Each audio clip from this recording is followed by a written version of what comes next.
Okey.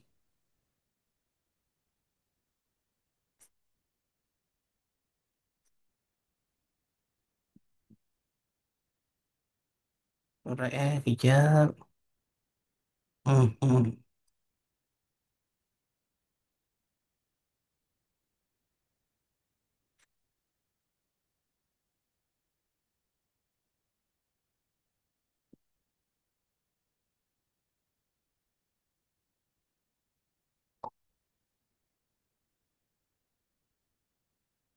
Okey. Okey, kita tunggu kawan-kawan lain dulu. Um, Apa nama dia?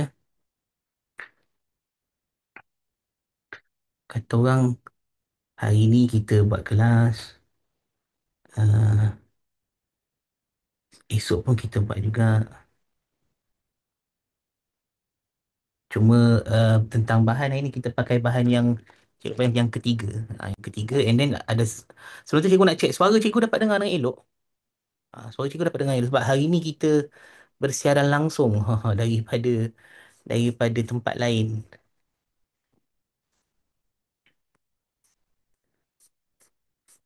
Oh Jason, how are you Jason? Apa khabar Jason? First time kelas live dengan cikgu. Biasanya online je kan? Biasanya recording kan?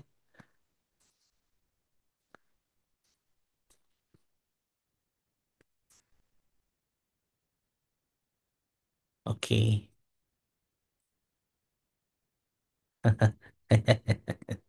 Itulah. Aktif lah, bagus lah. You are good lah Jason. Very active person lah. Bagus lah.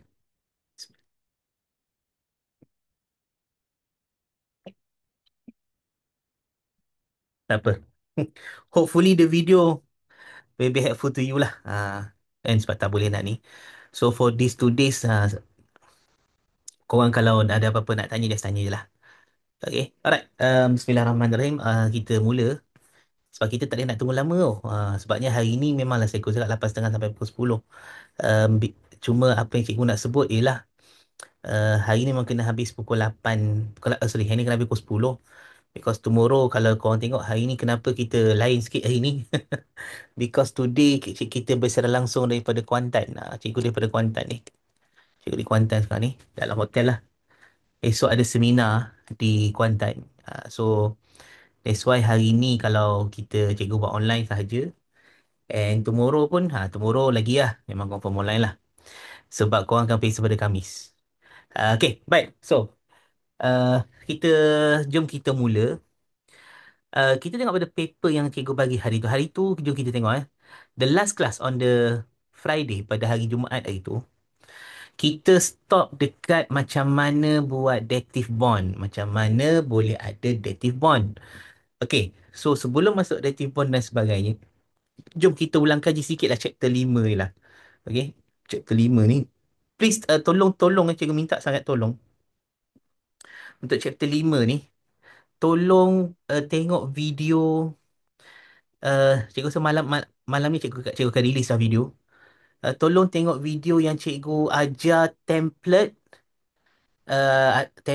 macam mana nak explain soalan esay, about macam mana nak explain bila soalan tanya, okay, explain the formation of ionic bond, explain the formation of covalent bond. Terangkan pembentukan ikatan ion dan terangkan pembentukan ikatan covalent. Tolong tengok balik dan tolong hafal template tu. Because template tu bila korang hafal je, confirm terus. Okay. InsyaAllah full mark kat situ. So tolong tengok sebab itu soalan isi. Soalan isi. Okay. So jom kita tengok balik pasal covalent bond. Sorry. Chemical bond. Okay. Chemical bond ni guys. Tolong ingat bahawa semua elemen atau unsur dia hanya akan ada chemical reaction, hanya akan ada ikatan kimia bila dia buat sama ada dia transfer elektron. Transfer elektron maksudnya ialah dia pemindahan elektron ataupun dia share elektron. Sekiranya dua benda ni buat je, terus kita akan dapat apa kita panggil sebagai chemical reaction. Okey. Itu pun satu kan. Ingat tak? Kalau dia tak buat benda ni tak ada, ni tak ada, ni pun tak ada lah. Dia macam tu je. Simple. Simple. So elemen-elemen ni yang akan buat dia transfer ni ialah kita tahu yang akan buat kerja ni ialah atom. Tolong ingat. Yang akan transfer, yang akan share elektron, yang akan share elektron ialah atom of the element. Kalau BM dia dipanggil atom unsur-unsur tu yang akan transfer, atom unsur-unsur tu yang akan share. Jadi bila kita explain tentang pembentukan kimia, pembentukan ikatan, okay, mesti cerita pasal atom. Perkataan atom kena sebut. Tolonglah. Sayang sangat kalau kawan tak tulis. Atom akan transfer elektron, atom akan share elektron. Okay, kita go detail sikit eh. Bila sebut transfer ada dua. Satu donate elektron. Satu lagi receive atau gain elektron. Cikgu kalau donate, cikgu akan guna pasal receive eh. Dia mudah, dia nampak satu derma, satu terima. Mudah nak tiru kan? Okay, lepas tu kita dah tahu dah. Yang akan donate elektron ialah apa? Ialah metal, atom, logam. Kena tulis ya. Atom logam tu kena tulis. Yang cikgu pernah beritahu dah. Atom logam, metal, atom ni ialah grup berapa? Kumpulan satu, kumpulan dua, kumpulan 13. Okay. Untuk yang receive elektron ialah atom. Nampak? Cikgu tulis atom tau. Atom. Atom bukan logam. Non-metal atom. Non-metal atom ni kita belajar kumpulan 15, 16, 17. 14 tak masuk. Okay. Bila cerita pasal share, kita tahu yang akan share ialah between. Yang akan share, dia akan share sesama. Sesama. Sesama non-metal atom. Kataan ni kena tulis. Non-metal atom. And bila sebut non-metal atom ni, barulah kita akan jumpa balik group 14, group 16, 17. Group 14 dah beritahu itu specifically ialah mesti carbon je. Untuk korang SPM, carbon sahaja. Untuk korang SPM, dia tak ada benda lain dah. Kalau group 14, group 14 mesti carbon je. Okay. So then ini yang kita dah belajar. Lepas tu ada lagi tau. Lepas tu kita ada juga belajar hydrogen bond atau ikatan hidrogen. Kita juga belajar ikatan datif. And last kali kita belajar ikatan logam.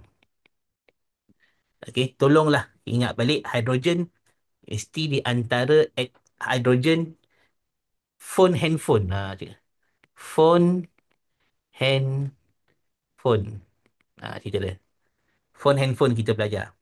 Dia mesti hidrogen yang terikat dengan nitrogen, oksigen atau fluorine, which is ini dia more elektronegatif. Atau WM dia ialah atom-atom yang lebih, yang sangat elektronegatif, iaitu fluorine. Kita ambil empat, kita ambil tiga je. Fluorine, oksigen dan nitrogen. And dia buat ikatan dengan titik garis putus-putus tau. Dengan fluorine, oksigen atau nitrogen dalam molekul yang lain. Ini satu molekul, ini satu molekul. Datif kita dah tengok minggu lepas, so tengok video je lah. Logam ni, okay, ini kita guna nota lah. Macam mana BM dia? Nota BI dia. Oh, okay. Sekejap cari nota BM sekejap.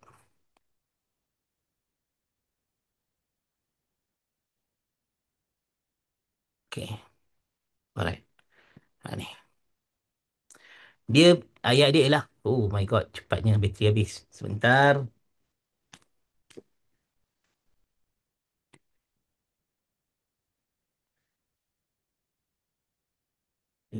Nampak.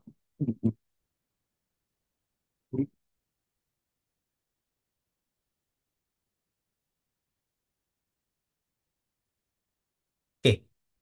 Dia antara, mesti di antara yang wujud logam dia adalah daya elektrostatik. Okay, remember eh. Cikgu, kenapa banyak nak jumpa daya elektrostatik? Kat sini pun saya jumpa daya elektrostatik. Dekat masa belajar tentang ikatan ion pun ada juga wujud daya elektrostatik. Kenapa banyak sangat daya elektrostatik ni? Okay, dengar, remember. Electrostatic force atau daya elektrostatik ialah daya antara cas yang berbeza. Okay, daya antara cas yang berbeza. Electricity ialah daya antara between different charges. So, betul lah kan? Kita ada ion positif, kita ada ion negatif. Different charges kan? Betul lah. Kat sini, kita ada lautan elektron. Kita ada ion logam positif. Different charge kan? Different. Adalah. So, elektrostatik ni atau dielectrostatic ni, korang kena ingat satu benda tau. Okay? Tak apa Ryan. Cikgu, sorry. Cikgu perasan kau. Kau hantar apa? Hantar chat. Okay? Alright. Mana tadi? Okay. So, apa tadi? Ha. So, bila cerita electrostatic force, korang jangan sempitkan dia. Jangan limitkan dia kepada mesti ikatan ion je. Tak. As long as it is between different charges, benda yang berbeza charge. Nama dia semua kita panggil dia sebagai dielectrostatic. Dia berbeza dia dekat kat mana kita jumpa. Tu je. Kalau kita jumpa dia dekat antara ion, maka dia ialah dielectrostatic. Yang dielectrostatic yang menyebabkan adanya ionic bond, ikatan ion. Because ada dielectricity ni, kita ada ionic bond. Macam tu. Kalau dia di antara between elektronnya setempat, delocalized, bahasa Inggeris panggil delocalized electron, which is the lautan electron, sea of electron, dengan positif ion, metal positif ion metal yang positif, nama dia tetap dielectrostatic. Cuma sebab dia jumpa dalam logam, dipanggil ikatan logam. Faham So korang jangan confuse kejap elektrostatik. Banyak sangat elektrostatik ni. Memang betul. Dia banyak sebab itulah nama dia. That's the name. Dia berbeza dekat tempat. Okay. So untuk ikatan logam ni, please remember, because logam metal atom is so close together, sangat rapat-rapat. Jadi positif nukleus yang positif tu, dia tarik elektron yang lain. Punya rapat sampai elektron tu dinyah setempat. Dia tercabut. Cuma dia tercabut, dia tak pergi jauh. Satu kita tak panggil derma tau. Satu kita tak panggil donate. Dia macam dia macam tercabut. Kita panggil tercabut lah. So that's why kita panggil nyah setempat. Bahasa Inggeris panggil apa? Delocalized. Tempat original lari sikit. Ha. Original dia kat sini, dia lari sikit. Dia lari sikit je. Dia tak lari, oh jauh, tak ada. Lari sikit je. Okay. And that's why dia panggil lautan elektron. Kenapa? Kenapa lari sikit je? Sebab kena ingat. Walaupun dia ni contohlah. Ni, tarik yang ini. Sekejap, mana merah. Tarik yang ni. So dia ni pun pergi sini. Oi, pergi sini. Nyah setempat. Tapi, elektron yang ni, walaupun dia nyah setempat, atau macam ni kan. Payah nak lukis lain lah. Payah tau. Ni. Lepas tu, ada elektron. Okay. Macam ni. Alright. So ni kita copy je senang. Susah. Benda boleh copy. Buat sini. Benda ni pergi sini. Okay. Kita tahu atom tengah-tengah ada nukleus. Nukleus charge positif. Charge positif. Sebab dia rapat sangat. Dia so close together tau. Dia closely packed. Dia metal kot. Solid kot. Macam ni. Dia punya rapat macam ni. Sampaikan elektron ni. Memanglah okay. Original memang elektron ni memang ada. Okay. Kalau kita tarik jauh supaya orang faham. Okay. Elektron kat luar ni memang ada. Memang dia ditarik oleh nukleus dia. Betul. Ada tau. Memang ada. Memang ada. So that's why dia ada daya tarikan nukleus. Kita belajar dalam chapter 4 kan. Ada. Tapi sebab dia rapat sangat. So close together. Nukleus sebelah pun ada kat ikatan kat dia. Oh, menyebuk kat. Dia pun ada kat tarik. Menyebabkan dia ni, elektron ni, nyah tempat. Ui. Macam tu. Dia taklah pergi jauh. Dia delocalize. And benda ni jadi pada semua elektron. So elektron ni pun nyah tempat. Delocalize. So bila semua elektron tu delocalize, dia jadilah sea of electron. So, bila soalan tanya, apakah itu elektronnya setempat atau apakah itu apa maksudnya delocalized elektron ni? Elektron yang dinyas setempat ni apa maksud dia? Elektron yang tidak dimiliki oleh mana-mana atom. Itu ayat dia. Elektron that does not belong to any atoms. Itu dipanggil delocalized elektron. Elektron yang tidak dimiliki oleh mana-mana atom. Okay. Alright. So, itu cerita pasal ikatan kimia yang kita belajar pada minggu lepas, kita tutup kelas kita. So, hari ni kita tengok soalan yang seterusnya, soalan nombor 5. Okay, cikgu dah bagi bahan kan? Korang dah download kan? Orang dah print kan? Siapa dah print, siapa dah download. Okay, so kita tengok soalan nombor 5, page 10. Okay. Ethanol. Ethanol yang terhasil daripada proses penampaian bercampur dengan air. Okay. Ethanol tersebut perlu diasingkan daripada air untuk mendapat ethanol tulen. Okay. Rajah 5.1 menunjukkan susunan radas yang digunakan untuk mendapatkan ethanol tulen. Hasil penampaian dipanaskan sehingga 85 darjah Celsius dan ethanol mendidih pada suhu 76 darjah Celsius. Bila kita buat ethanol, ethanol will mix with water. Memang confirm. And satu benda, nanti kau akan belajar juga nanti form 5 nanti. Bila kita ambil satu bekas, dalam tu masuk ethanol, and dalam ni juga masuk air. Dia masuk dalam ni, and kita akan nampak lalas kita tak tahu mana ethanol mana air. Kita tak tahu because ethanol dipanggil miscible. Miscible ni larut resap dalam air. So bila campur ethanol dengan air kita tak tahu mana satu tau. So untuk pisahkan ethanol dengan air, kita buat proses ni. Siapa ingat apa nama proses ni? Oh, siapa ingat apa nama proses ni?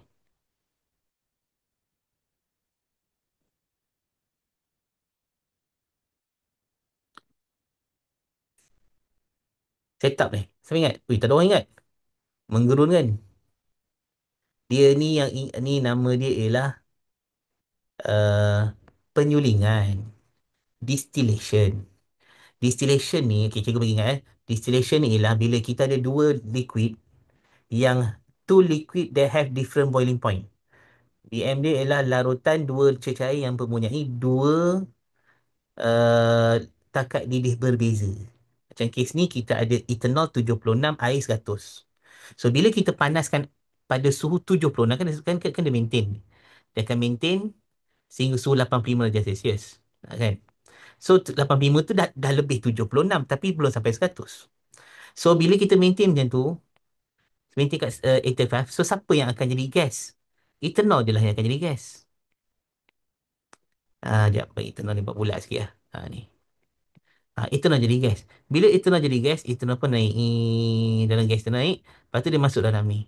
Bila masuk dalam ni, dia masuk dalam satu radas, satu apparatus. Nama dia Liebig condenser. Liebig condenser. Nama Liebig condenser. Condenser Liebig. Liebig. Penipu besar. Liebig penipu besar. Dia sebenarnya bukan Liebig tau. Sebutan dia Liebig. Because dia nama orang. Nama orang Jerman. Jerman ke?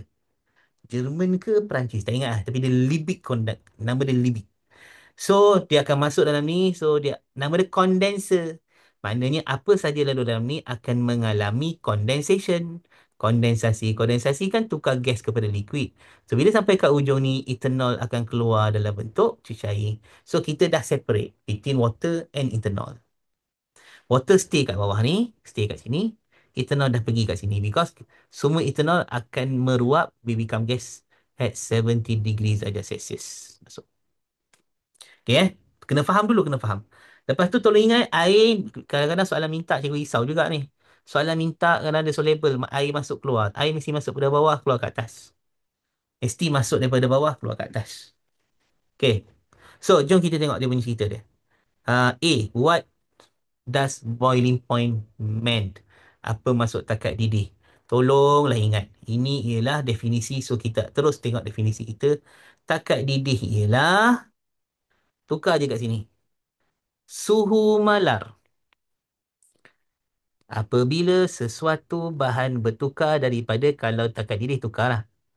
Bertukar daripada liquid to gas. Liquid kepada gas. Ui, cerahnya. Cerah muka cikgu jadi. Okay. Liquid ni cecair kepada gas pada tekanan tertentu. Mesti tulis penuh. At specific pressure mesti ditulis. Kalau bahasa Inggeris mesti constant. Tolong Suhu malar. Suhu malar. Jangan siapa tulis fix salah. Siapa tulis kalau BM suhu tetap salah. Kita kena ambil suhu malar. Mesti malar. Constant temperature. When substance change from tukar liquid kepada gas at specific pressure. Okay.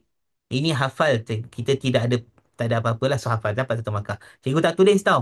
Korang kena ingat. B. Namakan proses yang berlaku pada radas Q. Tadi kita sebut kan. Radas Q ni. Apa yang berlaku kat situ? Condensation. Condensation. Kondensasi. Sebab nama alat tu apa? Liebig condenser. Cikgu tulis nama dia. Nama dia ialah ni. Liebig condenser. Satu dalam BM dia. Condenser Liebig. Kau jangan translate pula. Cikgu sebut tadi kan. Mentang-mentang kau translate pula. Liebig condenser. Aduh, aduh, aduh. Okay. Allah, saya nak. Okay. Namakan proses condenser. Maka condensation lah nama dia kan.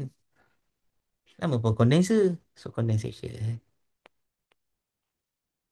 Condensation. PM apa? Kondensasi. Bukan lipid, libik. Satu cikgu sebut tadi. Penipu besar. Nama dia. Penipu besar. Tapi macam aku sebut lah. Janganlah kau translate ke BM lah. Kondenser penipu besar kan. Nama orang tu. Tu nama orang. Saja je Alfa. Cikgu dekat cendol air putih. Tadi pergi cendol air putih. Okay. B1.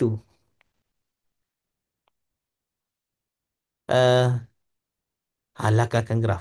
Ni kita lakarkan graf ni. Okay, lakarkan graf ni. Ramai orang lupa.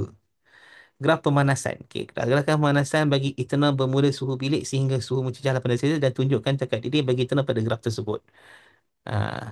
Cikgu kat hotel ni. Esok dekat ni, SABS.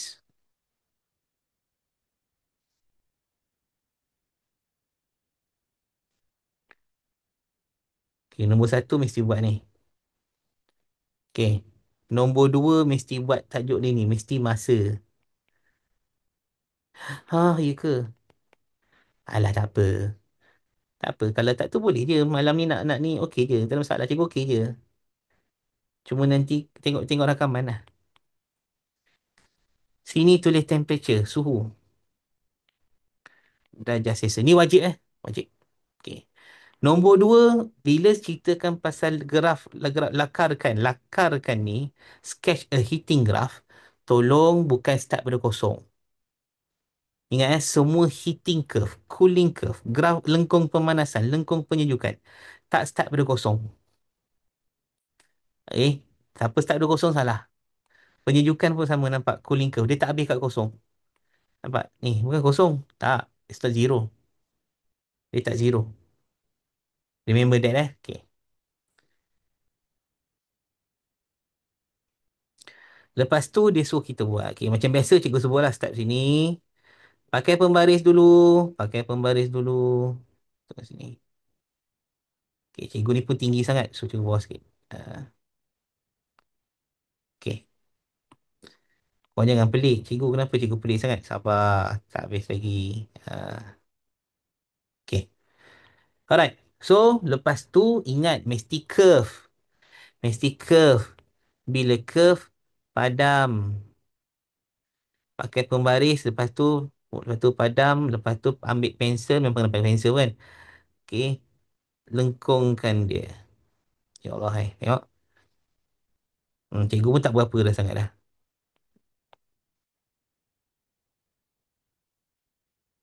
Okay.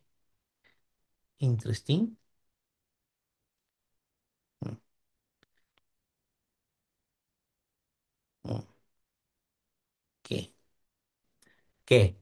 Then, soalan minta labelkan takat didih pada ethanol dan 85. So, kena target sini ambil garis putus-putus. Sorry. Mesti garis putus-putus guys. Mesti garis putus-putus. Lurus pakai pembaris lah. Lurus pakailah pembaris.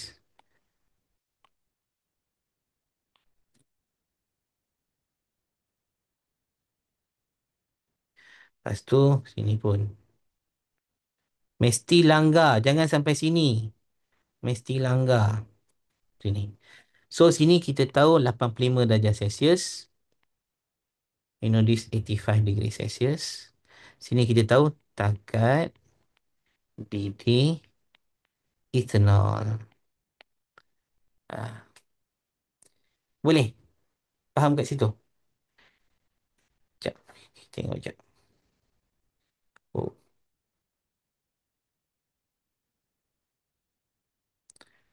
Takat didih. Takat didih kita buat garis tutup. Oh, dia tak beritahu suruh buat 85, nampak? Dia tak sebab buat 85. Tak tahu kenapa dia sebab 85. Sedangkan dia suruh buat 85 sini. Dia sebut tu sampai 85. Sehingga suhu 85 darjah Celsius. So, kena beritahu lah. Okay. So, takat didih. Ethanol pun boleh, tak tulis pun boleh. Tak payah. Takat didih je because the question dah beritahu. Heating graph for ethanol. So, kita tahu inilah heating graph for ethanol. Okay, ada soalan? Ada orang tanya. Sekejap.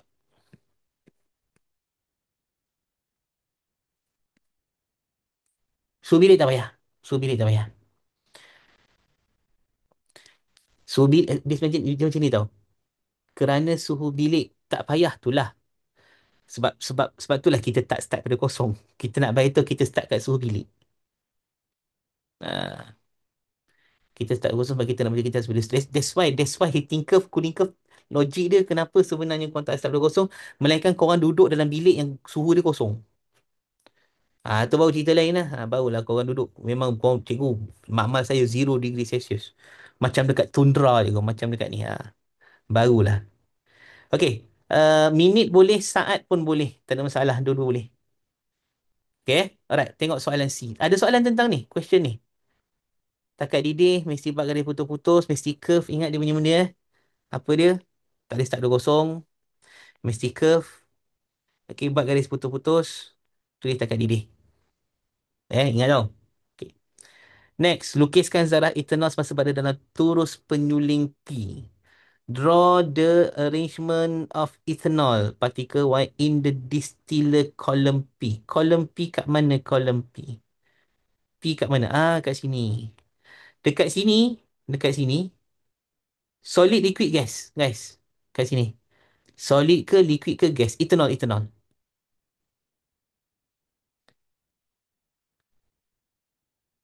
Hello, hello.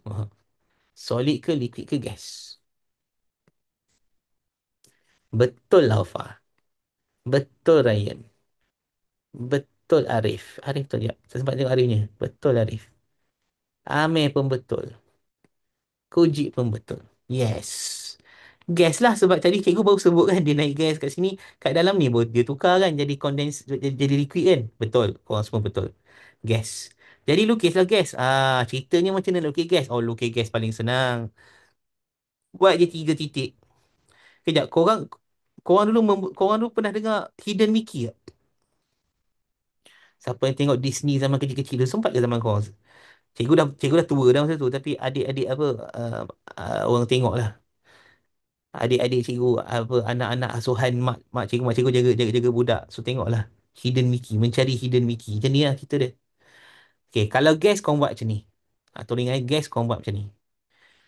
Untuk liquid ni cerita pasal liquid tau. Cikgu risau cerita pasal liquid. Kalau liquid semua kena cantum. Jangan terpisah langsung. Tolong lah. Jangan buat, oh cikgu saya buat kat sini, saya buat cantum. Kat sini saya buat cantum. Tiba-tiba kat sini dia buat jauh pula. Macam ni. Tiba-tiba je buat macam ni kan. Gatal lah kata orang. Saja je. Buat macam ni. Oh, saya nak tunjukkan dia liquid cikgu. Macam ni buat. Kalau kau buat je macam ni, dia terus jadi gas. Ah, gas mesti, sorry, liquid mesti sentuh walau macam mana pun. Mesti sentuh. Sebab liquid apa? Liquid ialah padat tetapi tidak teratur. Betul? Dia closely packed but not in orderly manner. Ni. Padat tetapi tidak teratur. English dia. Closely packed, not in orderly manner. Mesti sentuh. Mesti. Okay? Sebab ada orang gatal kerana cikgu saya saja buat macam ni. Memang tak boleh. Kau ada pisah je terus jadi guys. Terus buang markah. Yang kedua, jangan silang. Tak boleh silang Korang silang salah. Yang ketiga, cubalah penuh sedaya upaya penuhkan benda ni. Sedaya upayalah penuhkan. Tak penuh tak apa. Jangan separuh. Ada orang separuh. Saja je buat separuh. Cikgu saya tak muat, so saya buat separuh kan. Ada. Ada. Mesti ada kan. Okay, tiap-tiap tahun mesti ada perangai orang pelik-pelik. Mesti ada. Tak boleh. Tak boleh. Dia mesti ada. Tiap-tiap tahun mesti ada. Mesti ada seorang ke dua orang yang akan buat perangai pelik tu. Mesti ada. Cikgu dah mengajar 20 tahun. Tak jumpa macam-macam orang. Alright, ni boleh dikira liquid. Ni liquid macam ni ya. Liquid macam ni. Gas tak payah pening kepala. Gas buat je lah jauh-jauh. Hmm. Okay, gas lah. Okay, alright. So this one. Nombor dua. Bandingkan tenaga. Minta banding tau. Compare the tenaga kinetik yang zarah Ethernos masa dalam P dengan dalam Q. Siapa lagi tinggi? Tenaga kinetik siapa lagi tinggi?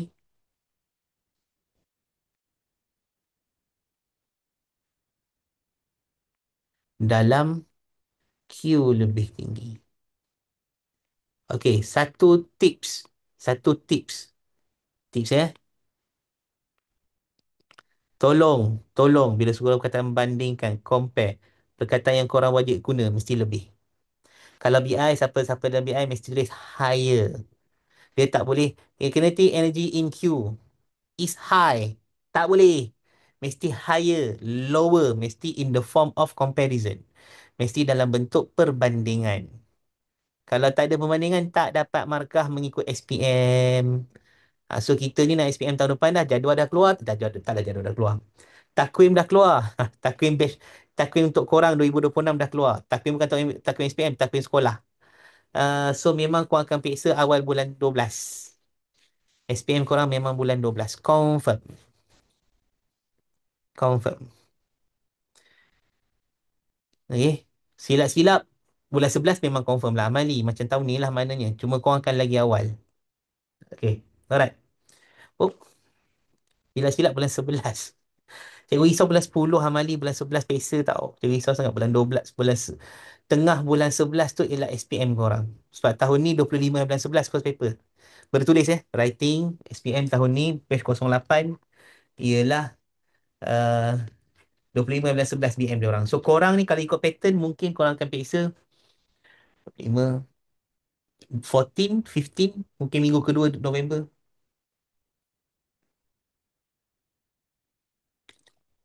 Macam tu. Okay ya. Alright, D ni tak payah jawab sebab soalan ni tak ada kena-mengena dengan korang. Ni form 5 punya. Exothermic, endothermic. Biarkan dia. Okay, before kita pergi dekat sini, ada soalan tentang ni? Ada soalan?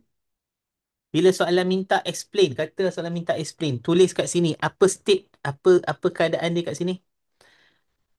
This is liquid campur solid. Liquid campur gas. Tolong Sini liquid, sini gas. Macam tu. Bila soalan minta explain what happened here, kita dah belajar. Ayat dia mesti apa? Ayat dia follow lah. Tolonglah nota semua orang dah ada kan? Kan ada lagi orang tak ada nota cikgu ni. Dah hujung tahun dah tak ada lagi dapat nota ni, cikgu macam terkejut lah. Sama ada dia tak minta dengan cikgu Ajwat atau dia tak minta dengan cikgu. Tu cerita dia. Okay. Heat energy is absorbed. Tolong tenaga haba diserap. Perkataan mesti tulis energy. Nampak cikgu gariskan kat situ. Yang siapa tulis haba diserap, salah, tak dapat markah. BM dia perkataan tenaga. Nampak? Perkataan tenaga tu wajib ditulis. Okay. Untuk mengatasi daya tarikan antara zarah. Zarah semakin berjauhan ni tak payah tulis pun tak apa. Tak tulis pun boleh. Mesti kalau BM mesti, tu English mesti apa? Overcome. Mesti overcome bukan putus tau. Overcome. Force of attraction between particle. Full. Kena tulis sampai between particle. Kalau sekiranya kau tulis daya tarikan je. Tak dapat lah. Mesti daya tarikan antara zarah. Full. Okay. Settle kat situ. Ada soalan sebelum kita pergi pada soalan nombor 7? Soalan seterusnya. Soalan nombor 8, soalan nombor 6 ni. Ada? 5, 4, 3, 2, 1. Okey, soalan nombor 6. Tengok soalan nombor 6 ni. Cikgu bacakan untuk korang. D, mana D? Jangan mana D tadi. D ke? Oh, tak ada. D memang cikgu tak. dia memang cikgu tak ajar. So inilah form 5 punya. Form 5 punya soalan. Ah, ini exothermic endothermic. Chapter 3 form 5. So dia tak kira, kita tak masuk tau. Okay, tengok nombor 6 terus. Okay. Jadual 6 menunjukkan perbandingan maklumat bagi tindak balas unsur X dengan unsur Y dengan gas oksigen dan gas klorin. Unsur X dan unsur Y berada dalam kumpulan yang berbeza dalam jadual berkala unsur. Different Okay. Lepas tu dia kata dia buat macam ni. Okay. Alright. Cikgu bagi masa untuk kau baca dulu. And bagi tahu cikgu sebenarnya soalan ni minta apa sebenarnya?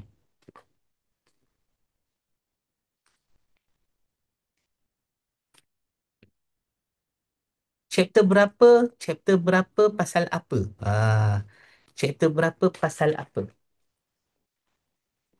Ingat nanti kau sampai esok kau kena dah tahu dah kena tahu apa benda yang kau nak ni sebab dia akan campur-campur chapter.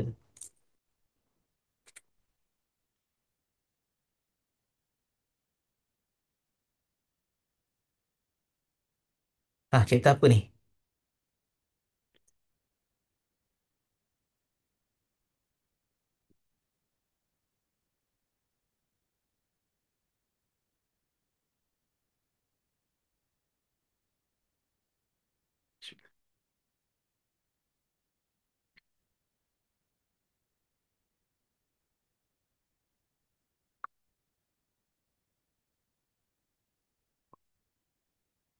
Yeah.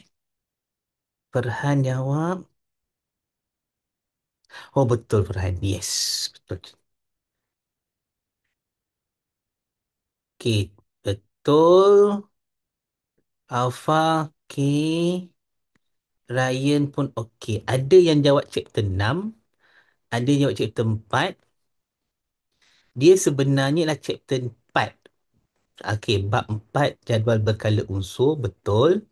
Tapi pasal kala 3, period 3, um, and dia campur. Dia campur-campur juga sebenarnya. Okey, tapi sebenarnya this is more to period 3 berbanding dengan, adalah macam unsur garam sikit, ada sikit-sikit lah. Tapi tak ada kena-mengena sangat. Dia more tu kepada chapter 4. Pasal period 3. Okey, period 3 ni guys, nombor satu kena ingat. Period 3, jom kita ulang kaji dah period 3 tu. Period 3 ialah kala 3 kan? Okey. Kenapa nama dia color 3? Nombor satu kena faham kenapa dia color 3. Kenapa all the element ni? Kenapa natrium, sodium lah. Magnesium, aluminium, silikon, fosforus, sulfur, sulfur, klorin, argon ni kenapa duduk dalam period 3? Kenapa duduk dalam color 3? Sebab dia ada 3 petala. Because dia ada, okay, nak jawab dengar. Jangan jawab 3 petala je. Dia kena jawab macam ni. Dia kena 3 petala berisi elektron. Tu jawapan penuh. Bahasa Inggeris dia, because they have three electron filled shells. Atau three shell filled with electron. Petala je tak cukup. Petala je tak cukup, Tuan Maka. 3 petala berisi elektron. Three electron filled shells. Baru betul jawapan kita dapat markah full. Okay. Bila dia ada 3 petala, lepas tu bermakna dia punya, dan dia bertambah, ada pattern lah. Pattern dia ialah dia punya proton number dia bertambah from left to right, daripada kiri ke kanan dia bertambah. So electron arrangement dia pun bertambah. Nampak? 284, 285, 286, 287, 288. Okay. Tengok satu benda. Proton number bertambah. Maknanya daya tarikan nukleus kepada elektron pun bertambah. Cikgu ulang balik. Bila proton number dia bertambah. Proton ni charge apa? Charge positif kan? Proton jumpa kat dalam apa? Kita jumpa proton dalam apa? Jumpa proton dalam nukleus. Kan? So, bermakna nukleus tu ada charge tak? Ada. Apa charge nukleus? Positif. Nukleus ada charge. Positif. Okay. Kuasa kepositifan dia tu.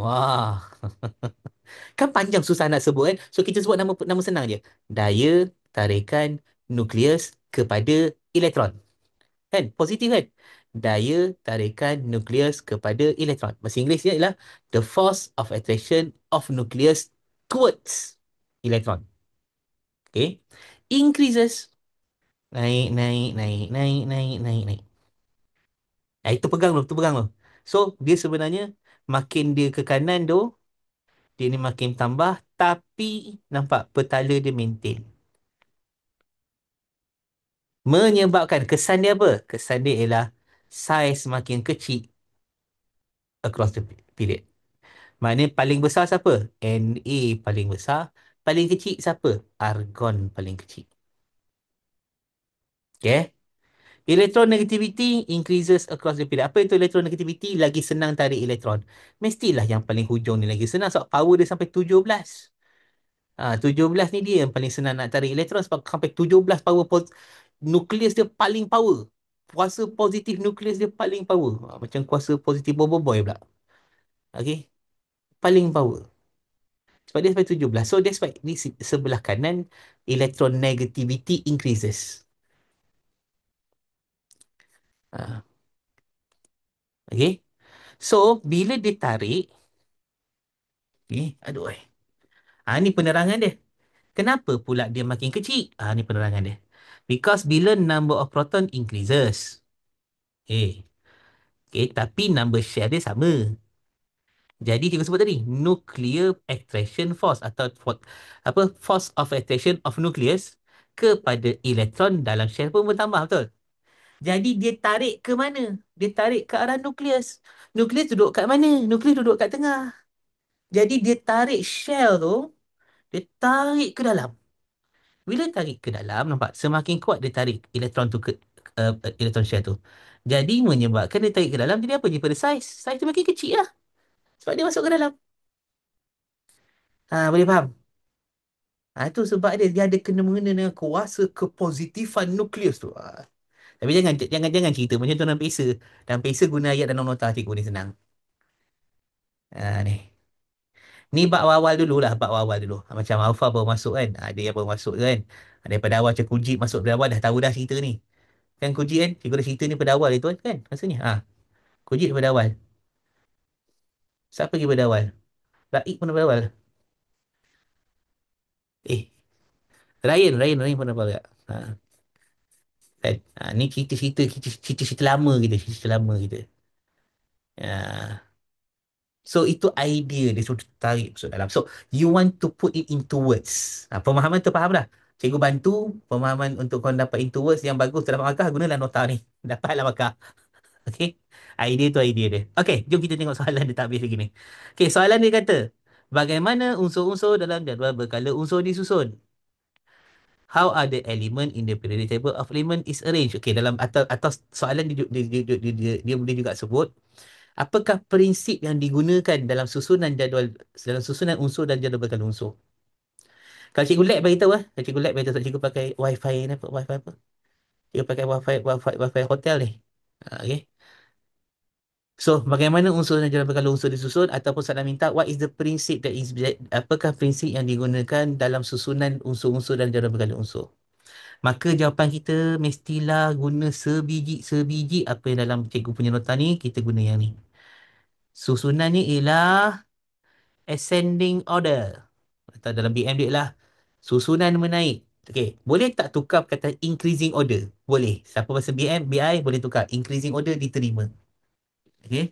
Ascending order pun boleh. Increasing order pun boleh. So, increasing order, ascending order, baik. BM dia senang ke? Susunan menaik atau tertib. Bukan susunannya tertib menaik. Proton number dari kiri ke kanan dan dari atas ke bawah. Mesti habis. Dia tak ada kiri ke kanan je. Tak pernah BI. BM dia ini. Ini. Tertib menaik nombor proton dari kiri ke kanan dan dari atas ke bawah. Itu soalannya begitu. Okey. Bila soalan minta, apakah kumpulan? Kumpulan ialah lajur menegak dalam jadual berkala unsur. Itu kumpulan. Mesti ada dalam JBU tu mesti ada. Color apa? Baris mengufuk dalam jadual berkala unsur. Boleh juga baris melintang. Ada boleh terima juga. Lajur menegak baris melintang. Bahasa Inggeris, column, vertical column, horizontal row. Vertical column of periodic table of element. Horizontal row of periodic table of element. Okay, selesai. Masuklah yang bawah ni pula. Based on the table 6. Nyatakan kumpulan manakah unsur X dan unsur Y diletakkan dalam jadual berkala unsur. Okey, macam mana kau nak tahu? Tengok kat sini. Dia kata, bila elemen X, okey, dia mengalami pengoksidan seperti XO dan berterusan dengan sehingga perpenjarahan dengan formula X2O3 terbentuk.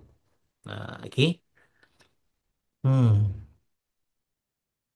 Bila tindak balas dengan oksigen. Okey. Lepas tu bila tindak balas dengan pepejar perang X2O3.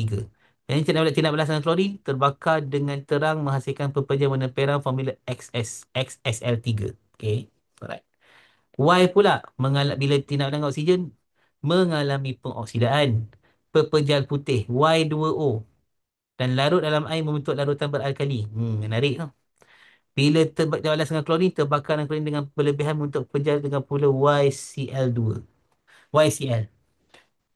Okay. So, saja je lah, saja cikgu tanya. Kalau tengok daripada sini, kau boleh teka tak X tu berapa charge dia? Daripada tu, kau boleh teka tak? Zarif dapat dah tu, betul dah tu Zarif. Kau boleh teka tak berapa charge dia? X2O3 ni, boleh teka tak berapa charge dia? Iya, dah ada 2-3 orang dapat dah. Okay, kita dah tahu kan, bila nombor satu kita dah tahu oksigen, bila jadi ion kan O2 minus. Kan. Okay, klorin pula bila jadi ion kan jadi Cl minus kan. Kan. So, bila pasangan dia XCl3, 3 ni datang daripada siapa? 3 datang daripada X lah, mana X tu 3 plus. Nampak logik dia? Ni kan X2O3 kan kita belajar bila kita ada charge berbeza kita silang bawah kan, kita belajar macam tu kan. Kat chapter 3 kita dah belajar dah. Cikgu dah ajar. Kalau dia sama, nampak? Dua positif, nombor. Charge memang lain. Dua dengan dua, nampak? Dua dengan dua. Sama. Potong je. Dapat macam ni. Kalau nombor dia lain, tiga, dua, maka kena silang bawah.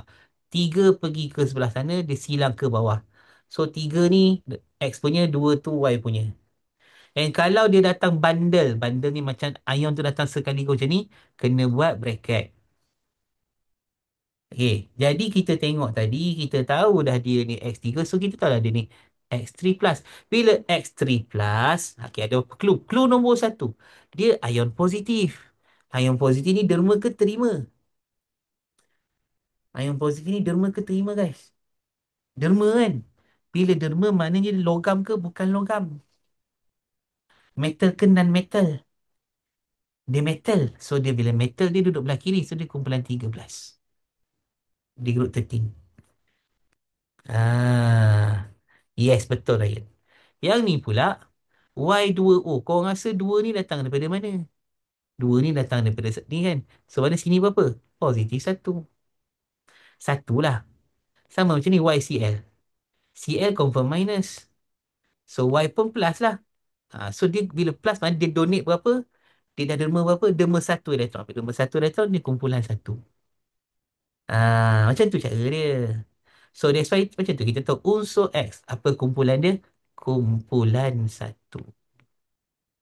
Yang ni kumpulan berapa? Kumpulan 13. Ingat, cikgu kenapa bukan kumpulan 3? Kita belajar untuk SPM. 1, 2, terus lompat 13, 14, 15, 16, 17, 18. SPM kita belajar macam tu. Dia lompat terus. Terbalik Oh, sorry, terbalik. Sorry. Apa susah benda boleh. Terbalik. Kumpulan 1, kumpulan 13. Apa susah? Settle. Thank you. Thank you, Zarif. Pointing that out. So, dia kumpulan 13, kumpulan satu. Okay. Then, apakah nombor pengoksidaan? Ni tak payah. Tak payah belajar, tak payah sebab ni masuk form 5. So, tak ada masalah. Tapi sebenarnya, senang je. Nombor pengoksidaan ni CHAS. CHAS. CHAS. Okay. Tak apa. Kalau contoh, saja je lah. Tadi X kan 3 plus kan? Nombor pengoksidaan dia plus 3. Kan tu je. Kalau Y minus kan? Y plus kan? Nombor pengoksidaan dia plus 1. Nombor pengoksidaan ni ialah nombor cas dia tapi kita tukar dia cara lain je lah. cara lain menulis. Setakat tu je cikgu boleh beritahu. Nanti detail form 5. Okey, yang ni kira calculation. Kau boleh tak calculation ni? Nak tunjuk ke ataupun tak payah? Apa apa. Oh, 9.20. So, cikgu nak kejar untuk buat chapter 8, wait. Ni kadang tidak balas. Chapter 8 langsung tak buat ni. Mampus kita.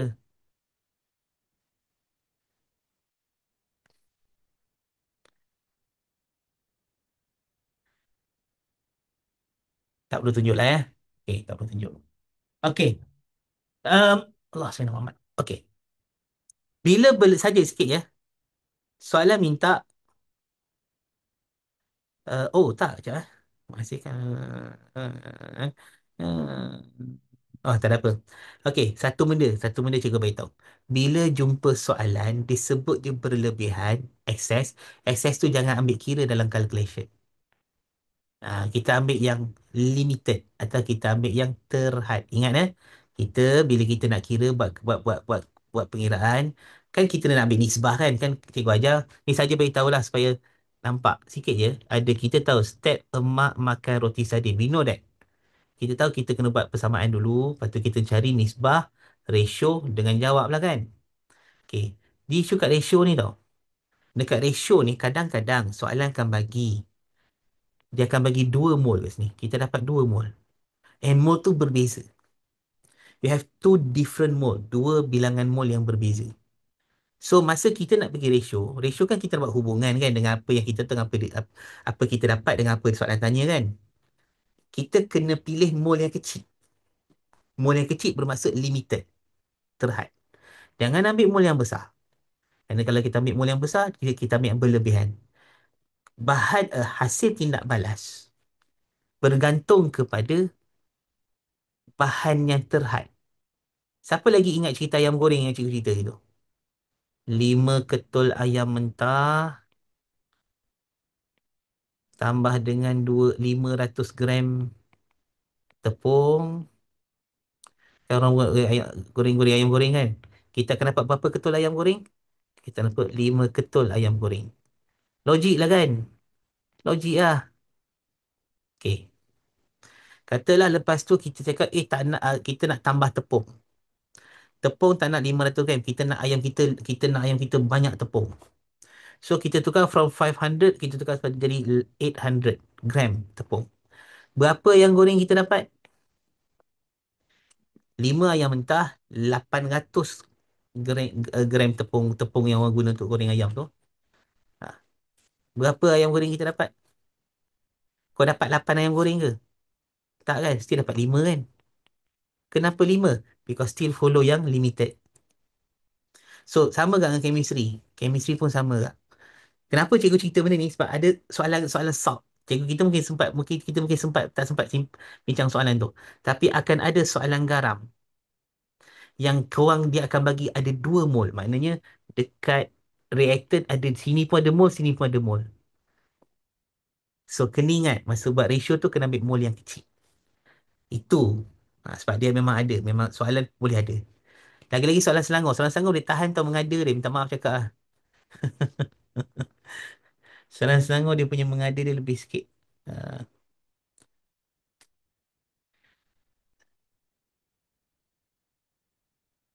okay. Alright. So tengok nombor 7. Mengada tu maksudnya boleh tahan lah. Dia rasa macam dia macam ni.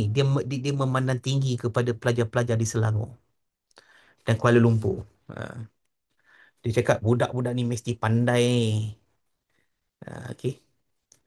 Kat mana yang tak faham? Yang cerita ni ke? Cerita ayam goreng tu ke?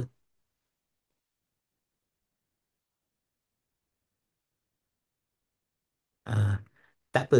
Ayam goreng tu simple je. Ayat mudah dia macam ni je. Produk akan follow, akan mengikut akan ikut ratio bahan tindak balas yang sikit. Itu je pegang. Hasil tindak balas, berapa banyak hasil tindak balas ni akan ikut yang sikit. Dia tak ikut yang banyak.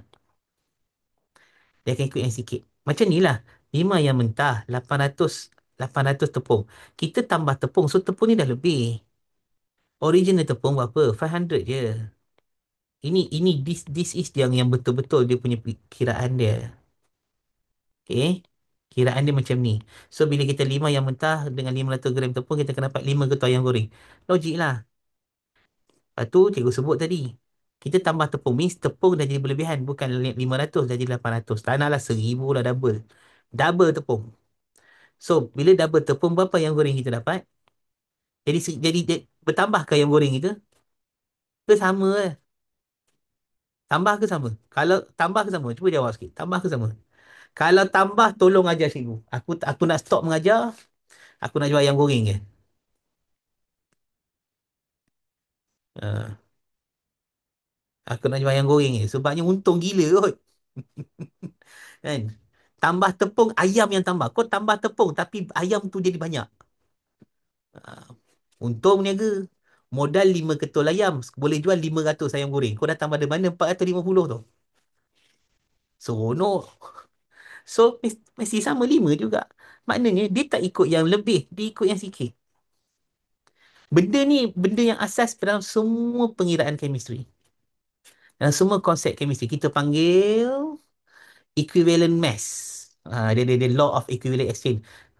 Aku sebut apa full metal alchemy kan. Adalah sikit. Benda tu adalah sikit kebenaran dia.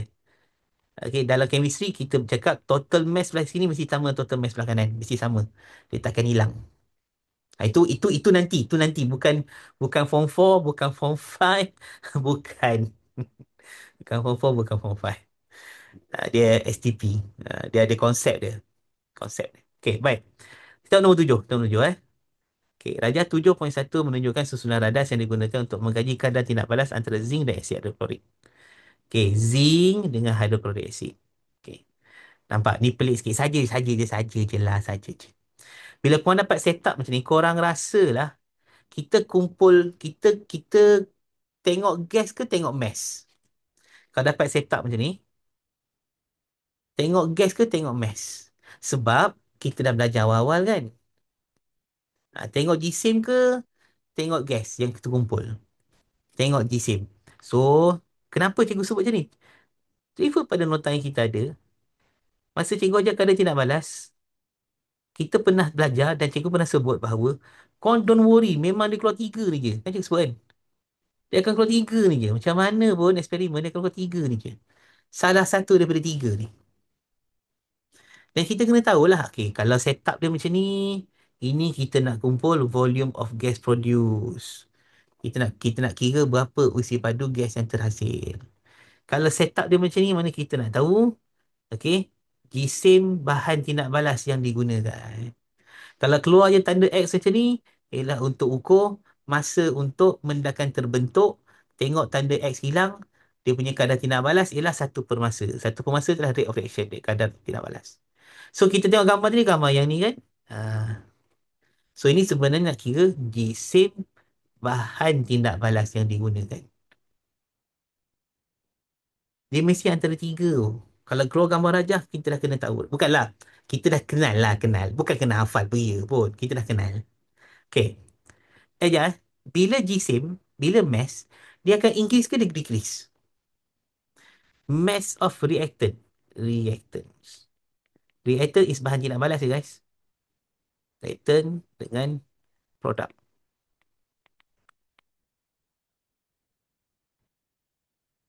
Apa jadi? Apa jadi? Apa jadi? Reaktan kita tahu, reaktan akan berkurangan dengan masa, produk akan bertambah dengan masa. Sebab tu graf, bila hasil, nampak? Bila hasil naik, bila reaktan turun. Reaktan makin kurang sebab reaktan, okay, reaktan apa nama BM? Bahan tindak balas kan? Sebab bahan tindak balas dah bertukar menjadi hasil tindak balas. Dia dah tukar jadi hasil. Reaktan, contoh kalau zinc tadi kan, zinc dengan acid kan. Ah, zinc dah tukar, dah react untuk hasilkan hidrogen tu. Jadi dia dah bertambah. Kalau hasil bertambah. Kalau jisim berkurang sebab jisim dah tukar. Mass tu dah tukar jadi produk. Okay. So, soalan ni kat bawah dia kata, diagram 7.2 shows a sketch of the graph obtained from the experiment carried out. Lakaran graf, inilah lakaran graf yang diperolehi daripada eksperimen yang kita jalankan. Nampak? Dia turun macam tu. Okay, next. Dia kata, berdasarkan rajah 7 peserta dan 7.2, 2 7.1 gambar ni, 7.2 gambar ni, dia kata, nyatakan maksud kadar tindak balas. Okay, kita dah belajar kadar tindak balas. Kita tahu, kita mesti tulis yang original dulu and then modify. Kenapa? Because soalan minta based on the diagram. Bila based on the diagram, mesti ubah kena ikut diagram. Nak ubah ikut diagram, kena tulis yang original dulu. Apa original kita? Kadar tindak balas ialah changes in quantity. Perubahan kuantiti. Kuantitis apa? Kuantiti. Kuantiti. Kuantiti apa? Kuantiti reactant atau produk per unit time. Kan? Kalau BM dia apa? Perubahan kuantiti bahan atau hasil tindak balas per unit masa. Direct translation je kalau BM tu. Okay, ini kalau dia tak sebut apa. Kita sekarang ni, masalah dia, soalan sebut berdasarkan kepada gambar rajah. Jadi nombor satu, kita kena tengok apa ayat kena tukar, changes kena tukar. Sekarang ni bila changes, naik ke turun, kan kita tengok ni. Naik ke turun tu, turun kan? So, penurunan. Okay, penurunan. Okay, decreasing lah. Yang kedua, quantity. Quantity tu kena bagi tahu. Quantity ni apa? Tengok dah dekat nota kita. Ya, quantity. Yo.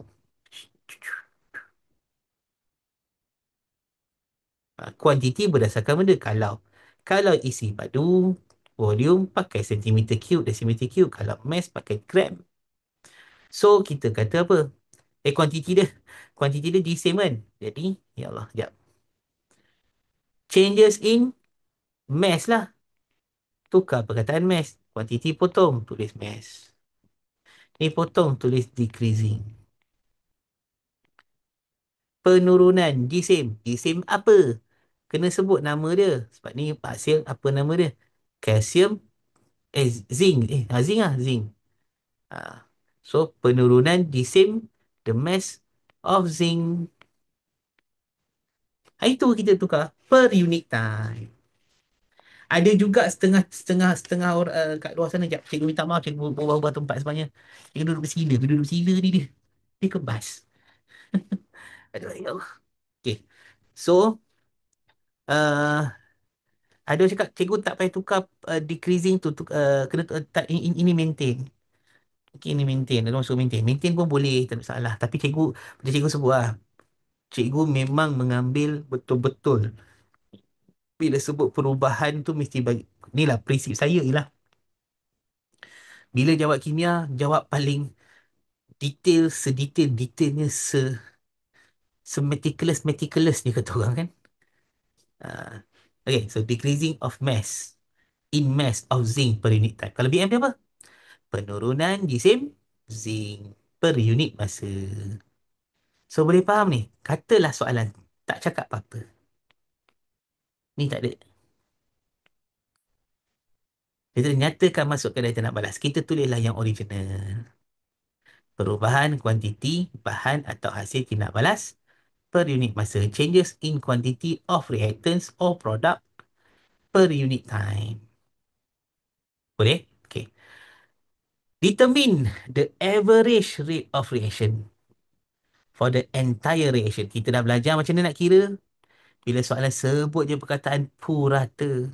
Soalan sebut je perkataan average. Maknanya ada masa mula, ada masa akhir. Betul, kena bahagi. Tapi ada masa mula, ada masa akhir. Okey, so kita nak tengok, kena tengok graf. Ini daripada graf lah. Okey, jom kita tengok graf dia ni. Dia mula-mula 5. Dia turun menjadi 1 kan. 1 ni kan. 1. Masa yang diambil daripada 5 jadi satu tu ialah daripada sini kot. Satu start flat kat mana? Si 1.8 kan kita kira 1.5 ni 150 belum lagi kan? Belum lagi. 180. Okay, so perut dia bahagi. Apa bahagi apa? Okay.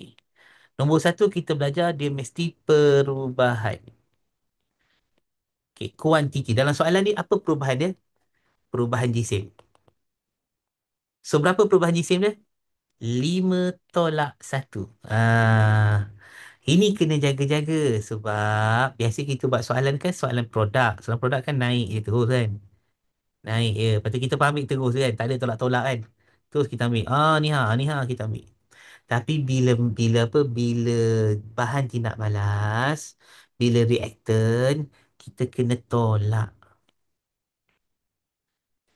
Sebenarnya cikgu beritahu korang tau. Sebenarnya yang kita belajar untuk hasil pun tolak juga. Cuma X tolak kosong. Dia sebenarnya lah X tolak kosong. So dia tak boleh cikgu ke tak? X tolak kosong. Bila X tolak kosong tu jawapan dia X lah. Kalau sini 10, 10 tolak kosong 10 lah. Sebab tu kita bila jumpa soalan, kita banyak ambil terus je. Kalau soalan untuk graf hasil tindak balas ni. Tapi bila bahan tindak balas, prinsip dia sama. Tetap tolak. Cuma dia tolak dia ada hasil lah. Bahagi dengan sebenarnya kena tolak juga tau. 180 tolak kosong. Sebab kita kira ni. Ini perubahan dia. So kita kira dari sini sampai sini. So masa dia 180. Masa akhir dia kosong. So it's actually 180 minus 0 tau. And then kita dapat 4 bagi 180. Tekan kalkulator guys. 4 bahagi 180 second. Mana awak?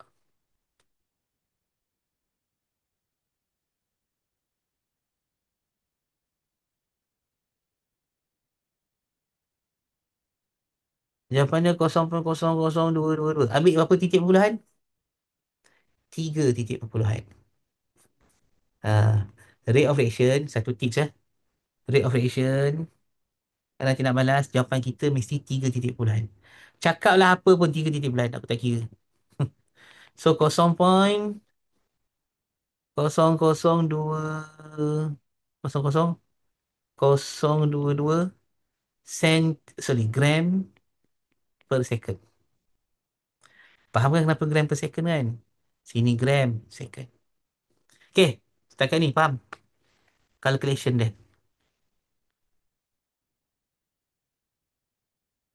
And then soalan minta write a chemical equation bagi tindak balas tersebut. Ini nak tak nak kena tahulah. So zinc campur siapa awak? Hydrochloric acid okay.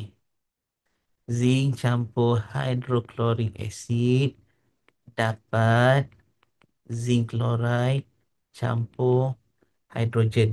Dah balance ke belum? Belum. You kena balance kan. So balance kan lah. Ya Allah hydrogen aku. Balance kan lah. Balance dah belajar kan? Metal dulu. And then non-metal daripada hydrogen oksigen. Letak dua. Lepas tu hydrogen. Okay. Dah lah siap. Calculate the mass. Tak apa. Yang ni cikgu tunjuk. Yang cikgu tunjuk dia punya apa. Nanti sebab soalan minta calculate the kepekatan. Okay. Bila minta kepekatan, terus ingat kepekatan asid mesti mol desimeter padu. Jangan nak mengada cari gram desimeter padu. Kalau kepekatan asid memang kita ambil dalam memang molarity. In the form of molarity. Dalam point of view molarity, kemolaran. Dan kemolaran ialah mol desimeter padu. Jadi, kita tengok kat sini lah. Dia nak minta siapa? Asid sini. Kepekatan. Okay. So, M besar lah. M besar dia berapa? Okay, apa maklumat dia bagi? Maklumat dia bagi, oh, bagus. Nice. Maklumat yang dia bagi sekarang ni, berapa GSM yang kita dah guna? Kita nak ambil 5 gram ke? Kita nak ambil 4 gram? Soalan dia. Ni nak tanya ni. Nak ambil 5 gram ke nak ambil 4 gram? Dia start dengan 5 gram. Dia guna 4 gram. Sebab baki tinggal 1 gram. So, bila kita nak kira mol, kan kita belajar kat sini kan. Kita dah tahu dah. Mak makan roti sardin, betul? Mak makan roti sardin, kita dah tahu dah. Stack dia memang kita dah tahu. Equation dah ada. Sekarang nak cari mol. Mol mesti, cikgu cakap sebelum mol, kita pindah segala maklumat yang ada kepada equation. Ceritanya, maklumat yang ada kat situ, dia ada bagi 5 gram. So, kita nak ambil yang mana? Tolong ingat, bila keluar soalan macam ni, dia mesti guna, kita mesti mass yang digunakan. Kisim yang digunakan. Kisim yang digunakan ialah 4 gram. Jadi baru kita boleh start kira. Baru kita boleh start kira mol zinc sama dengan 4 bahagi 56 ke 65. 60, ha? Salah ni. Mana boleh 64? Typo ni. 65. 65. 4 bagi. Tapi asli sebab tu dia tulis 64 kot. Orang buat soalan ni dia mengelak. Orang buat soalan ni mengelak. Tengok. Dia pakai 64 ke 65. 0.0062. Dia pakai 65. Ya ke? Tengok je. 4 bahagi 65 dengan 4 bahagi 64. Ha, kan salah. 0.062. 0.062. Sebab, kejap. Astaghfirullahaladzim. Zinc. Kejap. Zinc memang 65. Cikgu tak perhati je. Saja nak sure. Zinc, zinc, zinc, zinc, zinc. Zinc 65. Zinc 65. Nampak? Jumpa tak? Tu. Mana boleh 64? Eh, ya, 65. So, 4 bagi 65 tadi dapat 0.062.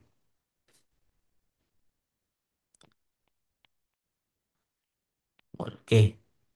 And then, 1 mol zinc, 2 mol HCl. 0.062 mol zinc, 0.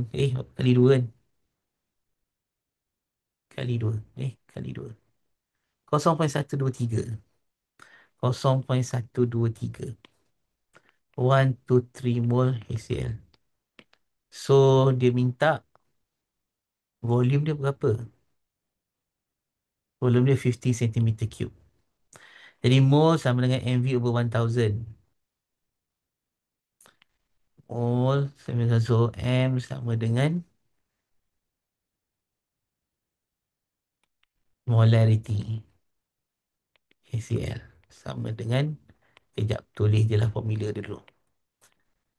Mol kerana 0.123 sama dengan MV per 1000. So, M sama dengan kali 1, 2, 3 bahagi 50. Okay. 0.123 darab 1000 bahagi 50. 2.46. 2.46. Tak logik ni, tapi lantaklah. 2.46 mol dm cube. Bapak besar nombor dia. Saya tak logik je. 2.48. Okay. Dia ambil 0.062. Okey lah. Cikgu ambil 3 titik puluhan. Eh. Oh, cikgu salah tadi. Sorry. 0.062 kali 2. 0.124. Sini 4. Sini 4. Darab 1000 bagi 50. 2.48. Okey. Alright. Okey, boleh eh? Ni cerita dia. Calculation sama. Cuma apa yang berbeza ialah tolong ingat bila mass of reactant caranya lah ambil mass yang kita gunakan. Jangan ambil yang original. Original tu kita tak guna lagi. Tadi 5 gram ni, 5 gram belum ada apa-apa lagi. Dia tak react pun lagi. 5 gram tu original. Remember that, yang paling original. And then you kena guna perubahan. That's why nama dia perubahan. So that's why kita ambil 4. Mass yang berubah ialah 4. 4 gram digunakan dalam eksperimen. So you have 4 gram of zinc that has been used, that has reacted to hydrochloric acid with hydrochloric acid. Okay. And then eksperimen kemudian. Okay, eksperimen tersebut diulang dengan menambahkan 2 cm cube larutan kuprum 2 sulfat kepada bahan tindak balas. Apa yang akan terjadi pada tempoh masa yang diambil untuk tindak balas tersebut? Bahasa Inggerisnya ialah the experiment is then repeated by adding 2 cm cube of copper to sulfate solution to the reactants. What will happen to the time taken for the reaction to occur? Okay, number one, what is copper to sulfate? Copper to sulfate tu ialah mangkin. Remember bahawa korang ada 2 mangkin dalam chapter ni. Dalam chapter 7 ni ada 2 mangkin. Satu ialah bila kita ada asid campur mana-mana metal. Okay. Biasanya dia punya mangkin adalah copper to sulfate solution. Okay, solution. Larutan copper sulfate. Yang kedua, bila kita ada the decomposition of hydrogen peroxide. Decomposition is what? Apa dalam BM? Decomposition. Pe, penguraian hidrogen peroksida. Kat sini kita guna mangan 4 oksida. Bahasa Inggeris, manganese 4 oxide. Ini je 2 yang dalam eksperimen. Yang lain tu tak ada tambah, boleh dia tambah. Tapi setakat ni, ini 2 sahaja yang ada dalam eksperimen. Dalam buku teks. Okay. Alright, habis. Oh, lupa. Bertambah ke berkurang? Astagfirullahaladzim. What happened to the tempoh masa? Bertambah ke berkurang? Berkurangan. Okey. Masa dia berkurangan. Masa berkurangan. Bahasa Inggeris, time decreases. Time taken decreases. Why? Katalah soalan minta explain why. Why? Because copper to sulfate solution is a catalyst. Larutan copper sulfate ialah larutan yang bertindak sebagai mangkin. Okey. Tambah lagi soalan. Cikgu tambah soalan lagi tau. Terangkan mengikut teori pelanggaran. Explain by using collision theory. So, kita nak prepare untuk sebarang soalan kan. Sekian soalan minta untuk ke ni kita guna poin yang bawah ni. Okey. Apabila apabila mangkin wujud. Dalam ni perkataan mangkin tukar. Apabila larutan kuprum 2 sulfat wujud. Nampak? Dah faham kan macam mana kita nak tukar kan? Laluan tindak balas. Bahasa Inggeris apa? When catalyst is present. So kita tukar when copper to sulfate solution. Ni dia. Is present in a reaction. It will create an alternative pathway with lower activation energy. Ni tak ada apa-apa. BM ke BI tak ni? More reactant particle. Ni reactant particle ni yang kita ulang kaji dah. Okey, kalau zinc apa? Kalau atom apa? Atom apa? Itu jawapan lah. Kalau logam, atom. Minta maaf Kalau logam, atom. So, contoh, kita sekarang ni ada zinc kan? So, atom zinc atau zinc atom siapa yang dalam BI. Kalau acid, mesti apa?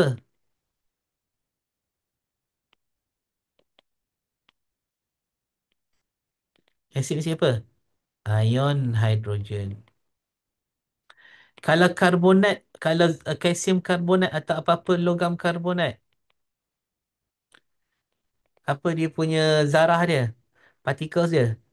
Ion carbonate. Ini benda-benda yang kita kena tulis, kita kena tukar bila kita explain ayat ni. More reactant particle ni. Contoh. Jom kita try buat contoh soalan tadi ya. Soalan tadi kan kita tambah kuprum dua sulfat kan. Apa dia punya bahan tidak balas dia? Zinc campur hydrochloric acid. Setuju? Okay. So ayat dia akan macam ni. When catalyst tukar. Copper to sulfate solution is present in a reaction. Apabila larutan kuprum dua sulfat wujud di dalam tindak balas, it will create an alternative pathway with lower activation energy. Laluan alternatif dengan tenaga pengaktifan yang lebih rendah diwujudkan. Maka lebih banyak ni apa? Inilah tukar. Tukar apa? Tukar atom zinc. Dan tukarlah apa? Ion hidrogen.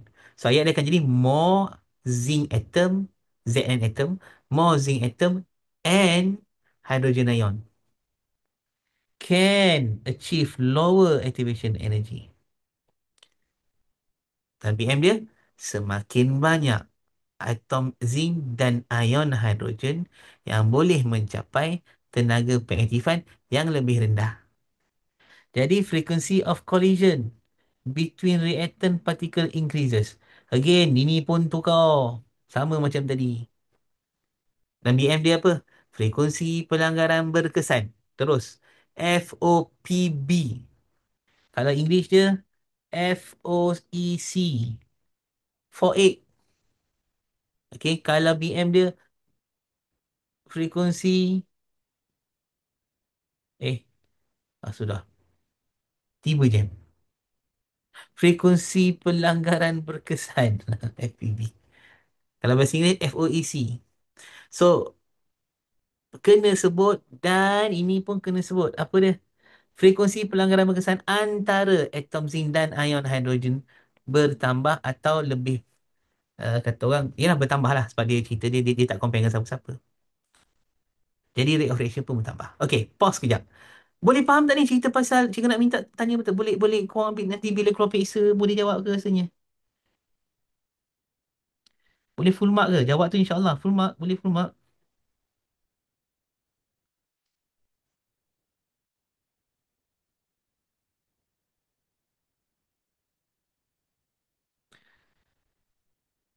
Sebab catalyst.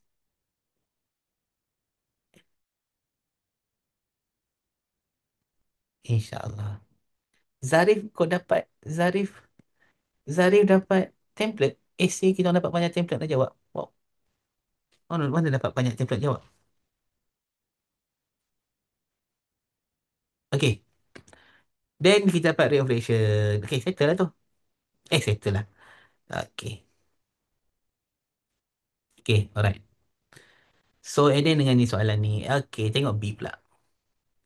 Ammonia is produced by direct reaction between nitrogen gas and hydrogen gas at high temperature and pressure.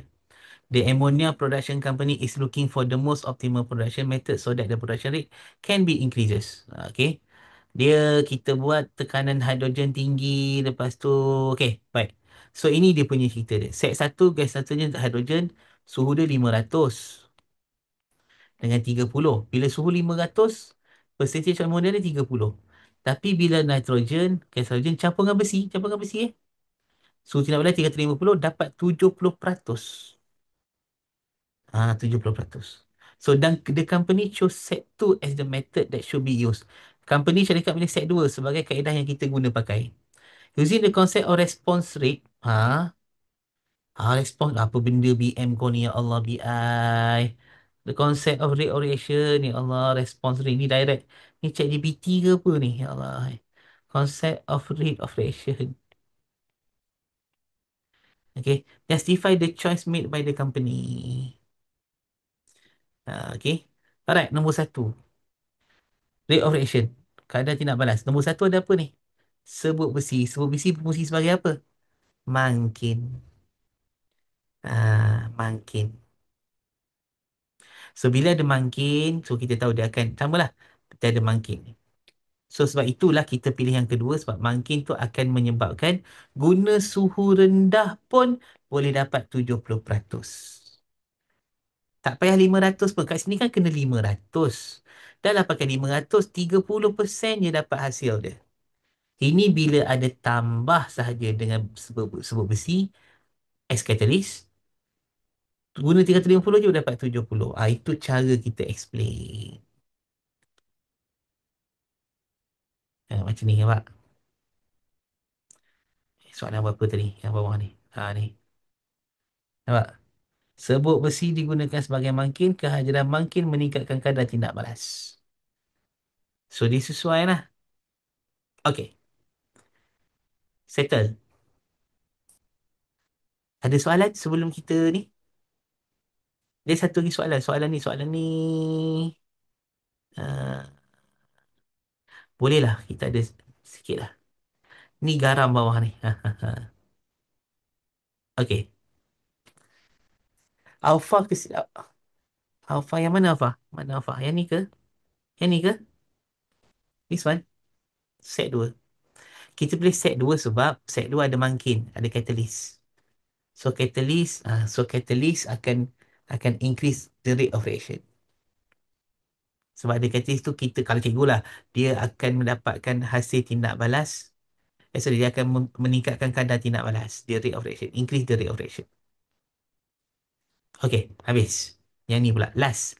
Kita masih 5 minit lagi ni, sikit lagi. So, diagram 9.1 shows the pH reading. Okay, ni cerita pasal pH readings. pH value of two water samples taken from the two different sources. Okay. Satu 7.10, satu lagi 2.0.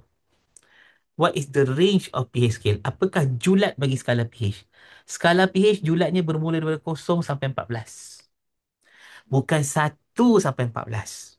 Ada orang cakap 1 sampai 14. Tak, jawapan dia 0 sampai 14. Ni.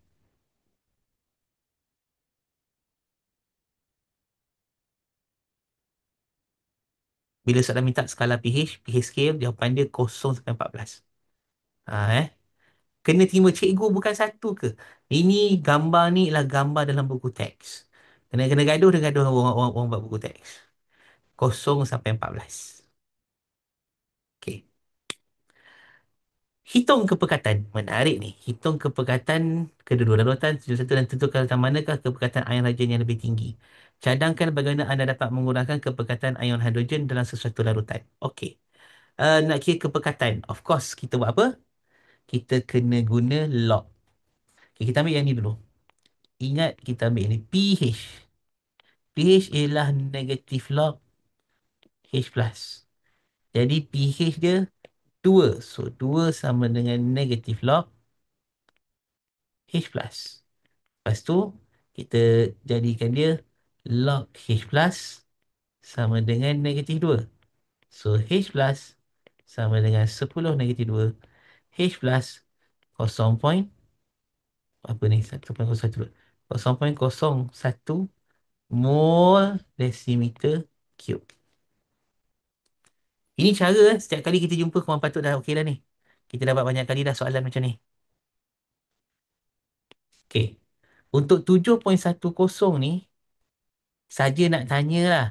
Dia ni asid ke alkali? 7.10. Asid ke alkali?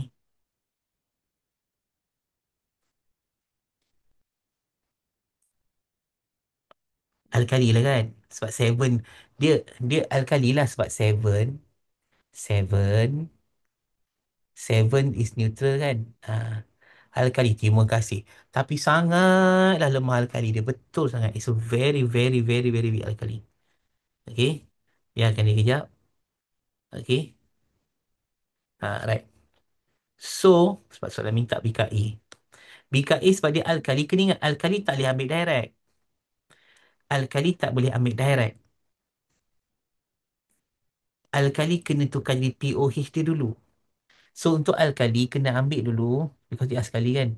So, kena ambil 14 tolak 7.1. So, kita akan dapat apa?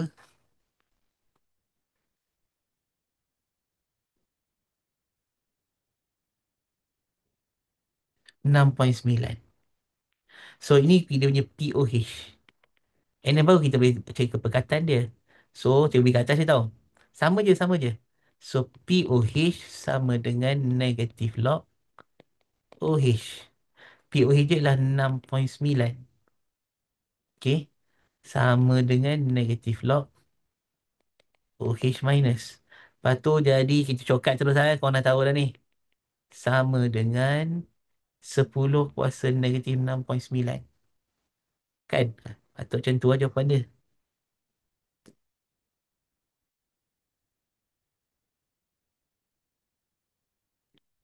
Ui, bapak dah banyak. 0.0000000001259. Ha ni, betul lah tu. Ni dia dapat. Kita dapat yang ni. So, siapa yang ada keperkataan hidrogen lebih tinggi? Larutan B. Of course, obviously lah kan. Ini ada keperkataan hidrogen lebih tinggi. Cuma soalan minta calculation. Kau kena faham. Kenapa soalan minta? Soalan minta markah calculation. Because nampak ni, dia bagi berapa markah ni? Dia bagi 5 markah tau. Jadi, markah calculation kat sini satu markah. Lepas tu calculation ni satu lagi markah. One mark, one mark. Lepas tu you calculate semua ni. Satu markah. Lepas tu final answer. Satu lagi markah. Lepas tu soalan nak kena jawab. Okay. Uh, sorry. Jalan kerja tak ada. Dalam ni jalan kerja tak ada. Makna dalam ni tak ada kerja-kerja. So baru dua markah. Lepas tu dia tanya. Yang mana ada larutan perkataan air hidrogen tinggi. Jawapan kita larutan B. B ke B. Cadangkan bagaimana dapat mengurangkan keperkatan ion. Okey, dengar betul, dengar betul. Ni kita. Soalan dah banyak keluar macam ni dah. Soalan dah banyak keluar. Macam mana apa nak buat untuk tambahkan nilai pH? Apa nak kena buat untuk kurangkan nilai pH? Soalan dah banyak gila keluar. Prinsip dia, prinsip dia is based on this.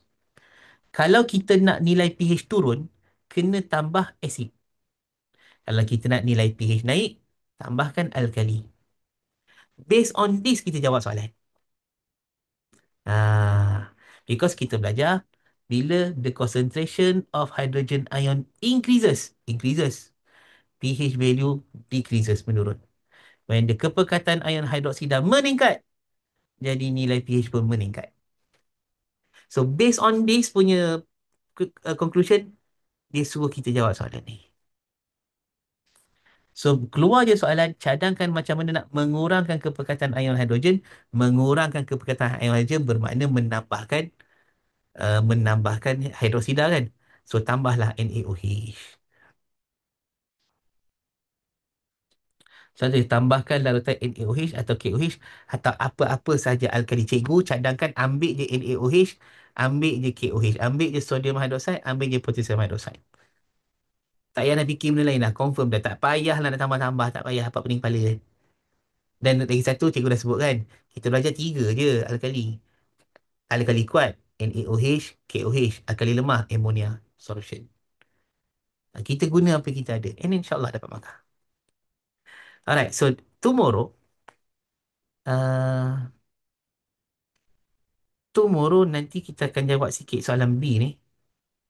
And kita akan ulang kaji untuk chapter 8. Dengan beberapa lagi lah soalan-soalan lain. Macam cikgu nak tengok balik empirical formula. Nak tengok balik apa namanya, sebatan ion, sebatan covalent. Kita akan tengok yang gitu macam tu lah. Yang kita tak cover semua. Okay? Yang kita belum cover. Kita dah almost cover everything tau. Tak pasal sebulan ni, kita almost cover everything lah tau. Umur 2 bulan ni lah. Okay? Tengok balik video. Bulan 11 punya video. Bulan 11 punya video. Bulan 9 punya video. Dan bulan 10 punya video. Tengok Okay? Alright. So, before kita habis ada soalan? Sekiranya ada soalan, inilah masanya. 5, 4, 3, 2, 1. Tak ada Okay, so kita jumpa lagi esok. Masa yang sama, 8.30, 10. Okay, cikgu akan bagi satu lagi set yang baharu. So, kita habis dah ni. Okay, untuk kita bincang esok Okay, terima kasih semua. Assalamualaikum warahmatullahi wabarakatuh. Dan salam sejahtera. Bye-bye. Thank you, sir. Alah, okay. Terima kasih, Cikgu. Sama-sama.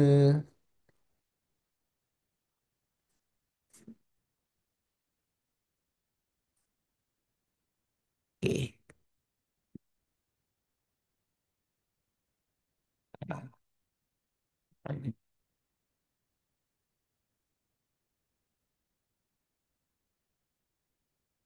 Alfa, mana Alfa?